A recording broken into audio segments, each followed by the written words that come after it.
नमस्कार दोस्तों, मैं आपका मित्र विकास त्रिवेदी और आप देख रहे हैं युवाज यूथ की आवाज। आज हमारे साथ हैं नीरजा तिवारी जी, जो सुपर डांसर 4 की कंटेस्टेंट हैं। आपका बहुत बहुत स्वागत है। Thank you. आपकी जर्नी कैसे शुरू हुई सुपर डांसर 4 तक की पहुंचने की? मुझे डांस में इंटरेस्ट नहीं था। मैं स्कूल जाती थी और वहाँ पे डांस प्रोग्राम्स होते थे, जी। तो उसमें मैंने एक बार लिया था भाग। तो मुझे पोजीशन नहीं मिली थी फर्स्ट सेकंड थर्ड, और मैं घर आके बहुत रोई थी। मुझे गिफ्ट चाहिए क्योंकि उधर गिफ्ट मिलते थे। जी। और मेरे पापा ने बोला मम्मी से कि इसको डांस क्लास ज्वाइन करवा दो, और मुझे उतना इंटरेस्ट नहीं था डांस में। फिर मेरा धीरे धीरे थोड़ा इंटरेस्ट बढ़ते गया, सीखा मैंने, फिर मेहनत की, फिर डांस दीवाने सुपर डांसर पहुंच गई। फिर कैसे, मतलब आपने तो बहुत इजीली बता दिया कि वहां से एकदम मायूस हुई, फिर घर वालों ने बोला। स्ट्रगल क्या था, कैसे कैसे डांस जाती, डांस और पढ़ाई को कैसे मैनेज किया आपने? उसके पहले पहले मैं छोटे छोटे, बहुत छोटे छोटे डांस कॉम्पिटिशन्स में जाती थी। जैसे बैतूल हुआ, भोपाल हुआ, और वहाँ पे भी फर्स्ट सेकंड पोजीशन लगी जाती थी, लेकिन उधर रात रात भर तक रुकना पड़ता था और बस से ट्रैवल करना पड़ता था। लेकिन अभी ऐसा नहीं है, ज़्यादा फैसिलिटीज़ आ गई, लेकिन उस टाइम पे बस में ट्रैवल करना पड़ता था। एक बार क्या हुआ था, मेरी मम्मी ने जो दुपट्टा होता है मेरे जी। सोने के लिए, वो लिया था और मेरे को उस पे सुलाया था। अच्छा। और फिर सुपर डांसर के टाइम मैंने सुपर डांसर चैप्टर 3 का ऑडिशन दिया था, लेकिन मुझसे नहीं हो पाया था। फिर एक बार और ट्राई किया था, जब जाके हुआ। तो ऑडिशन कहाँ पे हुआ था फर्स्ट टाइम आपका? मुंबई में ही हुआ था। अच्छा, कौन गया था साथ में? मेरी मम्मी गई थी। पेरेंट्स का किस तरह से सपोर्ट रहा आपको यहाँ तक पहुँचाने का? पेरेंट्स का बहुत बहुत ज़्यादा सपोर्ट रहा है मेरे लिए। जो भी हूँ मैं मेरे पेरेंट्स की वजह से हूँ। अगर आपको पेरेंट्स सपोर्ट नहीं करते तो मैं इतनी बड़ी नहीं बन पाती। आप एकदम छोटे शहर से आती हैं, होशंगाबाद से, नर्मदापुरम से। तो इस जगह से आप लोग यहाँ तक कैसे, मतलब लगता नहीं है कि यार बेटी को डांस करवा रहे हैं? ऐसा कुछ समाज से भी सुनने के लिए मिला होगा। हाँ, मिला था, परिवार वालों से भी सुनने को मिला था कि डांस से क्या ही हो जाएगा। लेकिन मेरे मम्मी पापा ने मुझे बहुत सपोर्ट किया, क्योंकि जहाँ जहाँ मैं जाती थी वहाँ वहाँ कुछ ना कुछ प्राइज मिलता था मुझे। और मेरे मम्मी पापा भी बहुत ज़्यादा खुश हुए थे जब मैंने इतना सारा अचीव किया था। तो फिर आप गए वहां पर, तो आपको यहाँ तक जब पहुंचे तो फाइनल स्टेज पे जब हम सुपर डांसर को देखते हैं, उससे पहले क्या क्या तैयारियां होती हैं? उसके पहले हमें एक ऑडिशन देना पड़ता है, जिसमें आपको सुपर डांसर में लिया जाता है कि नहीं वो देखना। थर्ड राउंड में मैं गई थी, तो मेरे को उसमें लिया गया था। फिर एक कोरियोग्राफी राउंड होता है जिसमें आपको सारे फॉर्म आते हैं कि नहीं, जैसे कंटेम्प्री, बॉलीवुड और एक फ्री स्टाइल होता है। अच्छा। उसमें उसमें भी बहुत सारे बच्चे रहते हैं, उनमें से टच वुड मैं हूँ। अच्छा। और फिर एक और राउंड होता है जिसमें जो अ, गुरु रहते हैं जो हमको सिखाते गीता हैं। माँ या फिर ये लोग? हाँ, वही मेगा राउंड बोलते हैं उसे। अच्छा। तो उसमें से कोई टॉप 12 होते हैं, लेकिन इस बार जो सुपर डांसर चैप्टर 4 था उसमें टॉप 13 हुए थे, क्योंकि अच्छा। मैंने कुछ ज़्यादा ही अच्छा कर दिया था। ओके। तो तो 13 आप ही थे वो? हाँ, मैं अरे ही वाह! थी। तो फिर उसके बाद क्या हुआ? एक्चुअली जो शिल्पा शेट्टी मैम, हुँ। उनके हो गए थे टॉप 12, जी। उनके हो गए थे, ओके हो गए थे। हुँ। और मेरा बाद में परफॉर्मेंस हुआ था, तो मैंने बहुत ज़्यादा अच्छा किया, तो गीता माँ ने बोला मुझे कि ये मेरे लिए रिजर्व्ड है। ओके। तो टॉप 13 मैं ही तो थी। फिर पहली बार परफॉर्मेंस कब किया स्टेज पे? अ, वही पहली उस, मतलब सुपर डांसर 4 के स्टेज पे पहली परफॉर्मेंस कौन-सी थी आपकी? मेरी उतना याद नहीं है, लेकिन पहली परफॉर्मेंस। ठीक है, छोड़ते हैं उसको, हम हाँ, लोग एडिट कर लेंगे।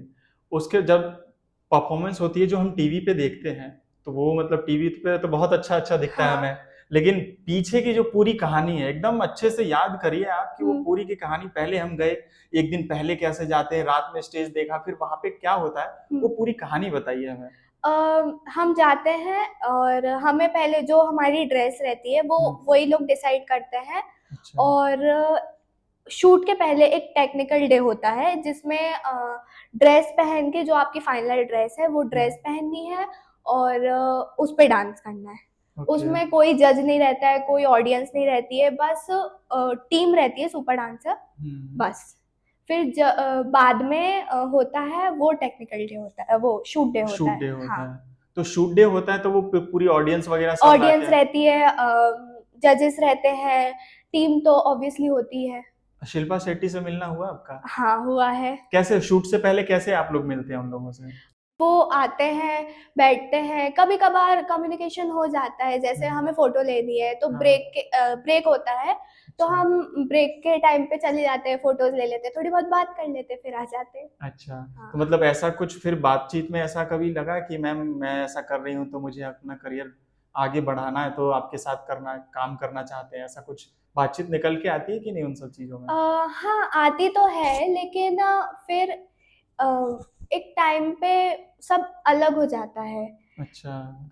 जैसे सेलिब्रिटीज बहुत दूर रहते हैं और उनका घर का हाँ। लोकेशन भी नहीं पता रहती है, और उनके साथ काम करना मतलब बहुत बड़ी बात होती है। तो आपने आपकी आगे की तैयारी क्या है? मेरी आगे की तैयारी 10th या 12th के बाद मैं मुंबई जाऊंगी और मेरे को एक्ट्रेस बनना है, अच्छा। तो बहुत बड़ी एक्ट्रेस बनना है मेरे को। तो बहुत बड़ी एक्ट्रेस बनना है आपको, उसके लिए अभी से क्या क्या तैयारियां कर रही हैं कि हाँ इसके बाद ये इसके बाद ये? अभी मैं पहले 12th क्लियर करूंगी, फिर जो एक्टिंग के कॉलेजेस होते हैं वो जाऊंगी मैं वहाँ पे, फिर उधर एडमिशन, क्योंकि अभी तो मेरी सिर्फ पढ़ाई चल रही है, 9th है, 10th है। अच्छा, ये तो बहुत लंबा सफर है। बहुत तो सारा। इससे पहले जब आपके घर पे बोला जाता था, मैं फिर पीछे लौटूंगा, कि आपकी बच्ची को क्या डांस करवा रहे, तो आपके पेरेंट्स को तो सुनना ही पड़ता होगा, आपने उस चीज को कैसे हैंडल किया? मेरी मम्मी जो है ये बातें मेरे तक पहुंचने ही नहीं देती थी। अच्छा। सुबह के 10 बजे से रात के 11 बजे तक सिर्फ मैं डांस करती थी, प्रैक्टिस, स्कूल पढ़ाई कुछ नहीं, सिर्फ सुबह के 10 बजे से लेके 11 बजे तक सिर्फ डांस। जो बच्चे डांस में या किसी भी आपके जैसी लड़कियां छोटे छोटे शहरों से जो आती हैं, वो चाहे डांस हो या किसी भी प्रोफेशन में जाना चाह रही हैं, उनको वो तीन चीजें क्या ध्यान रखनी चाहिए कि आपको करना है, बस दुनिया क्या कह रही है उससे मतलब नहीं, तो उनको आप क्या तीन चीज बताना चाहेंगे? कॉन्फिडेंस, फर्स्ट कॉन्फिडेंस बहुत ज़रूरी है। अपने किसी पे मत रखो कॉन्फिडेंस, लेकिन अपने आप पे कॉन्फिडेंस ज़रूर रखना। और जैसा आपने कहा कि दुनिया की बातें बिल्कुल मत सुनना, और अगर आप कुछ बनते भी हो आगे तो वही दुनिया आपको बोलेगी कि वाह कितना कितना अच्छा अच्छा कर किया। दिया, हमारा नाम रोशन कर दिया, ऐसा। और थर्ड चीज़, मेहनत, मेहनत। और अगर आप मेहनत करते हो तो सक्सेसफुल ज़रूर होगे। तो फिर अभी तक आपकी जो जर्नी रही वो मेहनत और इन तीन वजहों से हाँ, ज्यादा रही। यही। तो वो लोग जो अभी अपना करियर सिर्फ डांस में बनाना चाहते हैं, हम्म। उनके लिए आप क्या कहेंगी, जो सिर्फ सिर्फ और सिर्फ डांस में? मैं तो बस यही कहना चाहूंगी, बस मेहनत करो। अगर आपने मेहनत कर ली, जितनी मैं भी करती हूँ उतनी भी कर ली, तो आप पहुंच जाओगे सुपर डांसर। और सपोर्ट होना ज़रूरी है, अगर आपके मम्मी पापा का सपोर्ट है तो आप ज़रूर पहुंचोगे। आप अपना आइडल किसको मानती हैं? मैं मेरा आइडल खुद ही को मानती हूँ। क्या बात है, बहुत बड़ी बात कही आपने। क्या अच्छा, आप क्या वजह है जो आप अपने आप को आइडल मानती हैं, ऐसी क्या आपको लगता है कि मैं ये सबसे अलग करना चाह रही हूँ, क्या वो चीजें हैं? मैं मेरी खुद की तारीफ नहीं करूंगी, नहीं नहीं, लेकिन तारीफ नहीं, वो हाँ, हकीकत होती है। मैंने बहुत मेहनत की है, बहुत ज़्यादा। मुझे 4 बजे उठाया जाता था, 3 बजे उठाया जाता था मेहनत के लिए, बहुत रनिंग और डांस ये सब, बहुत बहुत ज़्यादा मेहनत की है। रात के 4 बजे उठती थी मैं, 3 बजे उठती थी और रनिंग पे जाती थी, एक्सरसाइज करती थी, इसलिए मैं मेरी खुद की आइडल हूँ। बिल्कुल।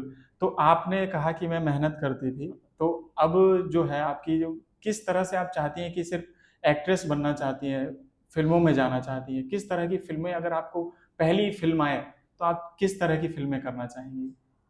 मैं मेरे को मेन लीड मिले, मेन लीड ऐसा में? नहीं कि कोई हीरो हो और मैं हीरोइन, मेरे को मेन लीड मिले, जैसे सिर्फ मैं ही मेन लीड हूँ बस।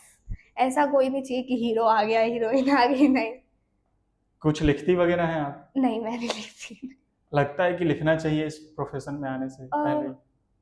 नहीं, क्योंकि मुझे सिर्फ एक्टिंग करनी है, राइटर नहीं बनना है, बस एक्टिंग पे ध्यान देना है अभी।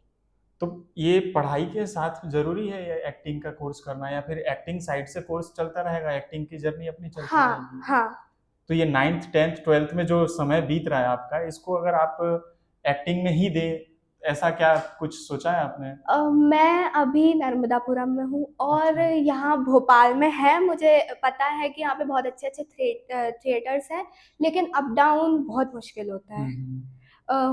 नर्मदापुरम रहना, फिर भोपाल आना, फिर भोपाल से नर्मदापुरम जाना थोड़ा टफ हो जाता है फिर। और मैं हूँ अभी सिर्फ 14 ईयर्स की, और अकेले भी नहीं ट्रेवल कर सकती हूँ। अच्छा, बिल्कुल कर सकती हैं, अभी आने वाले समय में आपको हाँ बिल्कुल अकेले ही करना है, क्योंकि बहुत लंबा सफर है।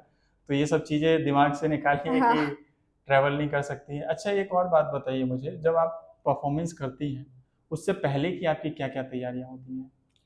मैं भगवान से प्रे करती हूँ कि मेरी परफॉर्मेंस बहुत अच्छी जाए। उससे पहले मैं थोड़ा सा वार्म अप कर लेती हूँ ताकि मेरी बॉडी थोड़ी वार्म रहे, और मैं भगवान से प्रे करती हूँ कि मेरा परफॉर्मेंस बहुत अच्छा जाए।